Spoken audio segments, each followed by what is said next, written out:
कोई किसी को सुख दुख नहीं देता, हमारे आचरण ही हमारे को दुख देते हैं, पक्की बात समझ लो।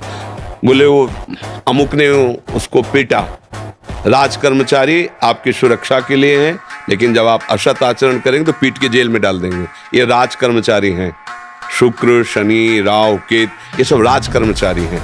असद आचरण वालों को जलाते हैं, दंड देते हैं, और सदाचरण वालों को चाहे जिस नक्षत्र पे बैठे हो, चाहे ग्रह पर किसी भी बैठे हो, ये सदैव अनुकूल रहते हैं। ये भगवत पार्षदों को ऐसे वैसे नहीं है। करो अस्त मैथुन और शनि साढ़े चढ़ा हुआ है इसलिए ऐसा होता है, बेवकूफी वाली बातें बच्चा है। अभी अवस्था है तुम्हारी वीरपात करने की। गेहूं की फसल तैयार हो रही है, गलेत पे हो, गलेत माने होता है दाना अभी पड़ रहा है, और आप उसको काट लो तो ना भूसा होगा ना दाना होगा, व्यर्थ जीवन चला जाएगा। कम से कम 20-22 वर्ष ब्रह्मचर्य का पालन करो, फिर गृहस्थी में जाओ, संतान तेजस्वी होगी, देशभक्त होगी, माता पिता की भक्ति कर। ये क्या है? उद्दंडता बच्चा, ये कहीं भी सुख प्रदान करने वाली नहीं। ज्योतिषाचार्य, दुनिया के आचार्य सब उसी परम पिता परमात्मा के ज्ञान को ही बता रहे हैं। जो सही माने में ज्योतिषाचार्य हैं, वो सबसे बड़ी ज्योतिष ये है कि भाग्य विधाता हमारे कर्म हैं। अवश्य में भोक्तव्यम कृतम कर्म शुभाशुभम, ठीक अपने कर्म कर लो, कोई तुम्हें बिगाड़ दे तो हमें बताना। हमारे कर्म पूर्व के या वर्तमान के, वही हमारी दुर्गति करते, दूसरा कोई सृष्टि में नहीं।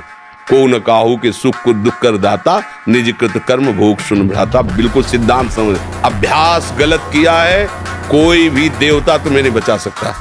गलत अभ्यास किया है, अपना नाश स्वयं कर रहे हो, किसी देवता या किसी का दोष नहीं। काले कर्म में ईश्वर ही मिथ्या दोष लगाए। ये आचरण गंदे बंद करो बच्चा, नाम जप करो, सात्विक आहार करो, आधा घंटा दंड बैठक मारो, व्यायाम करो, दौड़ो, अभी सब ठीक हो जाएगा। अरे पीछे गलती, यद्यपि ये गलती ऐसी पूरे जीवन भर भोगना पड़ता है, क्योंकि बाल्यावस्था का वीरपात बिल्कुल जीवन को नष्ट कर देता है। इसीलिए बालकों को गुरुकुल में रखा जाता था, चाहे वो राजकुमार हो चाहे किसी का बालक हो। वहां वो एक साधुता से जितेंद्रीय होकर के फिर गृहस्थ धर्म में जाता था। 10-20-50 वर्ष गृहस्थी में रहा, कुछ उसका बाल बाका नहीं हुआ, फिर वो विरक्त होकर के आंतरिक, फिर वो जितेंद्रीय होकर के परमात्मा को प्राप्त कर ले। आज हमारी बाल्यावस्था से मोबाइल का संग है, गंदे बच्चों का संग है, अब ये गंदी आदतें हो गई, सर्वनाश हो गया।